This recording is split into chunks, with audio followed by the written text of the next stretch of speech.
ang pagsangyaw sa santos nga ebanghelyo sumala ni San Lucas. Himayaw ikaw, O Ginoo.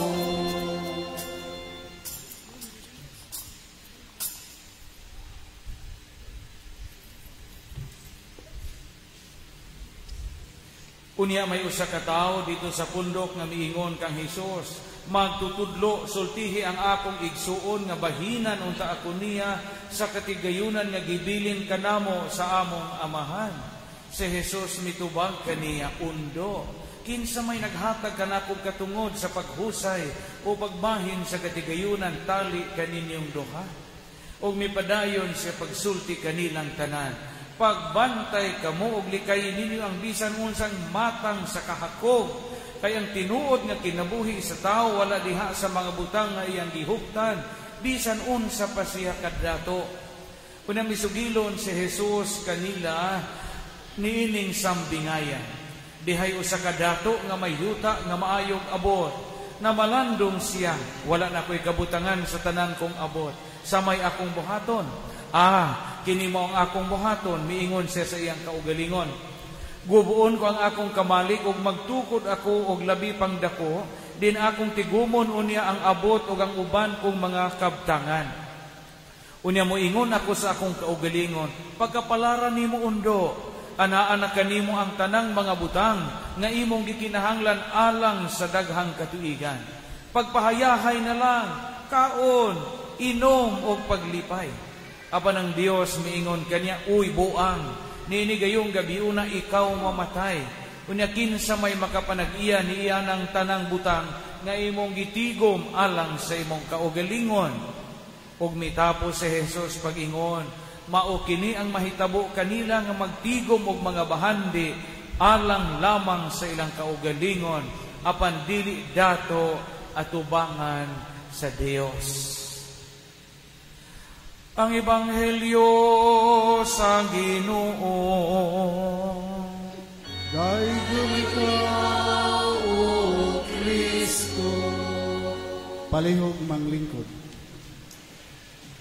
Binati ko mga igsuon, hinigugma ko mga parokyano, kita nga mga lubokanon nga nanimba karon, apil na atong mga online viewers and followers nga nagsunod ni atong Santos nga misa sa nakalain-laing dapit sa kalibutan, labi na ang mga Pilipino nga mga Bisaya sa nakalain-laing dapit sa kalibutan o sa kapugudan o sa nasod ng Pilipinhon.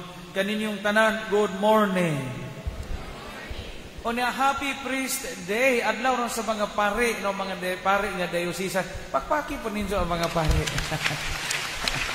Luoyan ang mugos doon nga pakpaki. Saint John Mari Vianney karon, he is the patron of diocesan priest. Morning yang imahin adin he.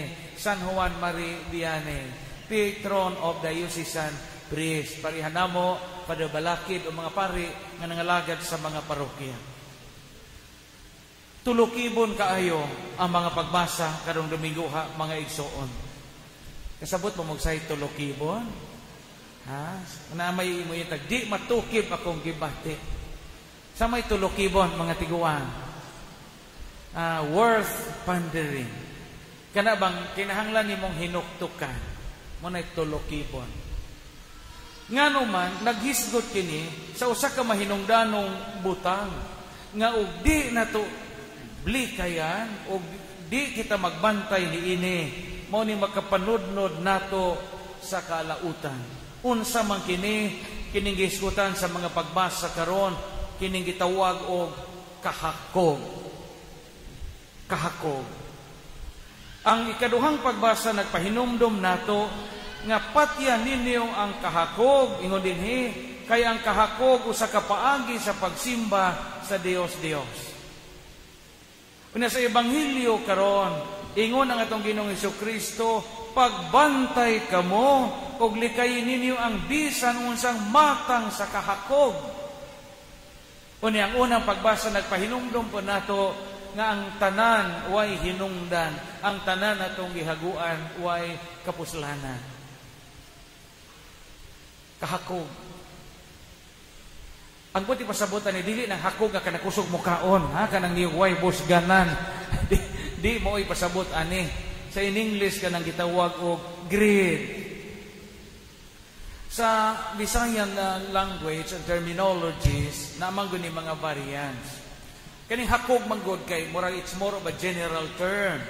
Pudaghan pa mga igagaw nga mga pulong ani, kasagaran natong madungog kanang tihik. Ha, kadungog man ang tihik, no? Tihik kanang mo magyapon ang tihik kanang di muhatag mo man ay tihik.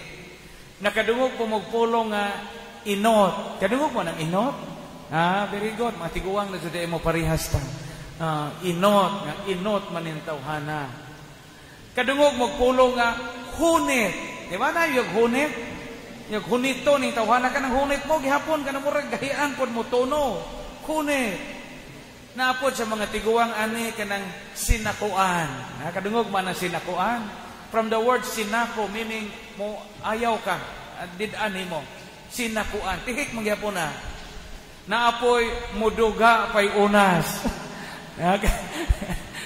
Para tihikan na dyan siguro na muduga pa'y unas ka ng unas kung gahi ko na ang uga muduga pa'y unas muna dyan tihika muduga pa'y unas God diyan haapa joy unsa may lain jao nga kadungog mo nan kay jao manin paria o ang pinakagrabe kanang laog laog masibuano na kanunay laog kanang laog murag muna na jud ba murag hasta iring unay gikaon murag na heart attack kay imong iring kay hasta ka bukog imong gikaon mo nay laog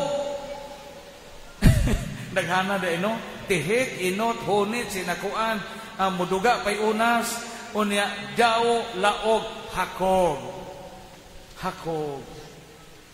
ingon na gitong Ginoong Hesukristo pagbantay kamo sa tanang matang sa kahakog. Kay mao kini ang gihulagway sa sambingay karon kining dato nga buang-buang. Karon pa makakita nato sa ebanghelyo nga ingon ang Ginoo, oy buang. Nay dato nga gihulagway sa ebanghelyo karon nga daghan siya katigayunan, bahandianon, naahan, tubig-tubigan og naato pa. Pero giunsa man paghulagway ang kahakog sa dato aron mahatagan kitag leksyon. Sa may saha sa dato. Ayaw ninyo sabta mga igsuon nga saha ning dato ta. Di saha ning madato ta.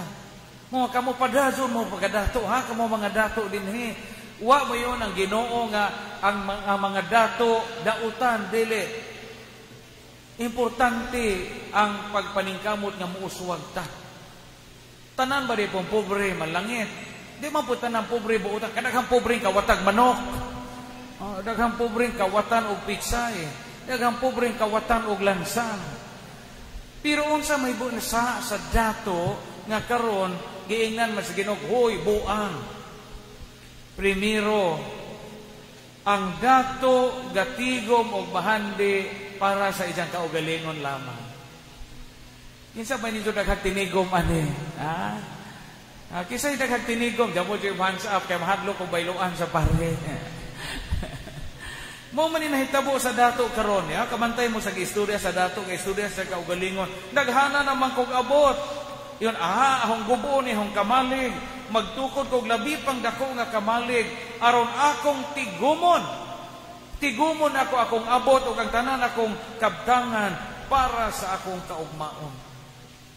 Sa na mga igsuon ning magtigom ta para sa atong kaugalingon. Sa dahil ning kumkumon lang nato ang atong mga bahandi ug way makapabulahan sa uban.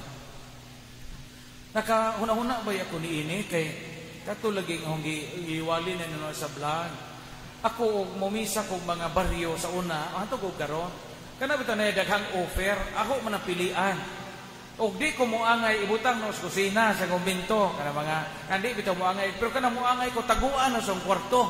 Kana bitaw mo offer og mga perfume, mo offer og mga kana mga unlan, ako nang taguan.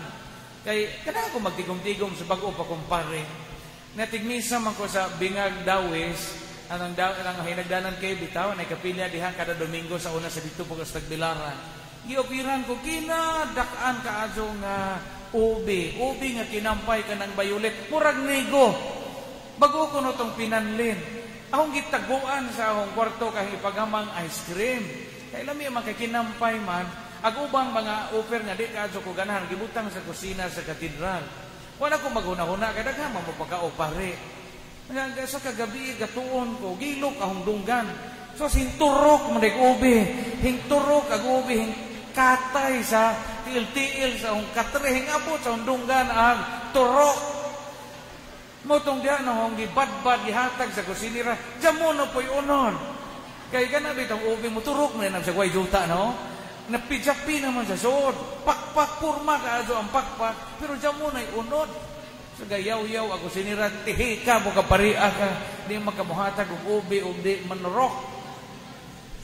Lisod sa din magtigom ta para sa atong kaugalingon. Mga kamuha, kita, o nga ganito mga tinigom, agzaw dyan na o hakgo nga sa kaugalingon. Whatever we have, di ginapara sa tong kaugalingon. Unsa may sa dato, katurang iyang kaugalingon ang giyang gitiguman. Ug wa siya maghuna-huna nga naa pa day nanginahanglan. So unsa may application ni ining first lesson? Ug unsay imong paningkamutan, huna-hunaan jud mga igsuon nga atong paningkamot di lang para sa tong kaugalingon. Di lang na para sa itong kaugalingong kamalig sa masagingon sa Ebanghelyo karon, pero para sa uban. Sa may practical application ni ini. Kamu din mga manimbahay nga daghag lipstick, kay mga puwa mamugwait, o daghan mog lipstick sa injo, na inigsimba ni sunod Domingo din sa itong simbahan sa Lubok, iniglingi ni mo sa imong tapad nga manimbahay nga lospad o gwait, murag bakasi nga nangamig, murag minatay nga pa maimbalsamar sa St. Peter kay taghang panggiuna dad-i nag-lipstick sunod Domingo aron malipay ang Ginoo, ha? Lingian ninyo na yung tapan niya, luspad magkagwait, tuwa daghang lipstick sa bahay, ang ihatag to nimo tong usa. Malipay ang Dios ni anak, kay di na kaugalingon nimo imong gihuna-huna. Magunsa man ka og daghan kag sakyanan na puro sakyanan imong grahe dako kaadyo, di po ka kapasakay sa uban. Timan-ina og maminaw ta sa Ebanghelyo karon. Piskay man ang daghan tag sakyanan, pero mas piskay og daghan po tag mapasakay kay daghan tag sakyanan. Og sinaw imong sakyanan humot unya na ay carpet sa saog kinahumutan nanay imong silingan nga parihas mong padog tag bilaran o nagikurikong napunog pangagod gibayan nagwati tong lapa-lapa ug imo nang pasakyon malipay ang Dios. Amen. Magunsa man ang dako kag nataran, dako ka do imong natad, daghang tanom, daghang kag kapasuhan.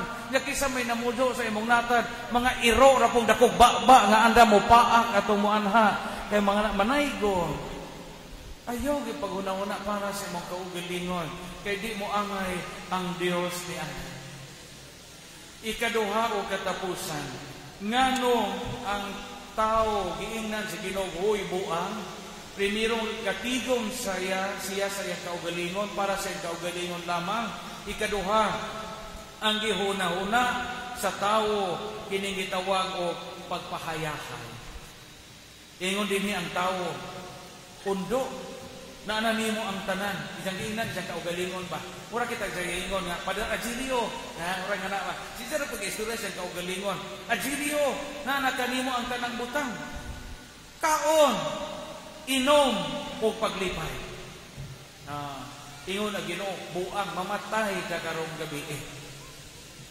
Unsa may iba't ipasabot ini sa tong kinabuhi. Mga igsuon, ipahinumduman kita sa Ebanghelyo karon, ikaduhang punto, nga sa atong kinabuhi, dili lang unta nato pakadak-an ang mga butang nga maghatag nato og kalipay nga lumalabay. Dawa ta kahibaw ano sa ata puto. Tinuod man jud, ako personal na experience. Kining pare kay kanunay bitaw busog na atong tijan. Okay, na kanunay mata ni jong pagkanon. Tagsara may pare nga mapas mo. Tagsara may pare nga mapas mo. Pero akong personal experience, kana bitaw magmisa ko sa baryo, misa tag Foundation Day sa munisipyo. Ni uli bitaw kana murag himburot imong puso kay nabusog ka kaajo, ja aircon imong kwarto, ja katuya-tuya ka na imong lazy chair. Na sige po kag panghangiki kay sangit po itong mga litson sa imong bag-ang kay busog ka kaajo, di ka kahunahunang kamatayon. Di ka kahunahunag kamatayon ba? Ngano, peligro o mabulit ta aning gitawag o kanunay nga hayahay, pagpahayahay sa kinabuhi. Mga kining kaon, inom, paglipay, mga luling hayaw. Sabot mo magluling hayaw? Sama in English og luling hayaw. Entertainment. Mo na Bisaya og entertainment, luling hayaw. Kabao mo na mga tuguan. O magsige lang ta, magpirme ta, luling hayaw, makalimot kita sa tinuod nga mga bahandin sa kinabuhi. Tinuod malipay tag makakaon ta, malipay tag makainom ta, malipay ta o makasuroy-suroy ta, makapangaligo tag dagat, magbidyo kita, pero gipahinumduman kita sa Ebanghelyo karon nga di ka na mo'y tinuod nga kinabuhi. Amen? Na-quote nga nakita na ako na nag-share sa uban ako mga talks. Ingon din money can buy a bed, but it cannot buy sleep. Ang imo kunong kwarta makapalit og katre nga mahalon, pero di makapalit ang kwarta og katulugon. Daghang mga tao nga piskay og katre waterbed malubong ilang lawas, kudi po katog. Di katog. Kuna po'y mga tao gahiga raglantay nga na puro bunhok na hinanok po. Hatay ng kinabuhi, no? Money can buy food, but it cannot buy appetite. O daghang kagwarda, pwede ni mo paliton ang tanang klase sa pagkaon, pero di ni mo mapalit ang imong gana sa pagkaon. Grasya na sa Ginoo. Daghang mga tao nga daghang pagkaon na puno ilang refrigerator, di na po ganahan mo kaon. Kay makatilaw o gamay magdikwa na, kay naisakit sa atay o kapoy sakit sa ginhawaan. What a blessing nga atong tagamtamon ang mga panalangin sa Dios. Money can buy a house, but it cannot buy a home. O daghang kagwarta magkapatukod kag dakong mansyon, dakong panimay, pero daghang mga bay karon nga di matawag og panimay. Kay gayahay pug lungag tong namudyo. Agugangan galungag sa isang kwarto, ag binaji pag galungag po sa komidor o ija, ag mansamong tapo na itong hagdan gadidamo po ija. Ilisod, usahay ang kinabuhi. Money can buy medicine, but it cannot buy health. Tinuod na. Kung natin daghang kwarta, makapalit ang daghang kambal. Pero health is always our wealth. Gasa sa Ginoo. Money can buy sex, but it cannot buy love. Kung daghang kagwarta, pwede kang mamurikat. Daghang magkagwarta. Pero di ka makapalit og tinuod nga gugma. Kanang gugma nga imong hinaguan, gugma nga imong kinayuran, o gugma nga mugna sa imong pagbaningkamot, nga maangkon ang kasing-kasing sa binuhat nga natingban sa imong pagmahal. Char! Mga igsuon sa katapusan, ang Ebanghelyo karon nagpahinumdom nato ug ang mga pagbasa nga unta kita dili mahog sa sala sa kahakog.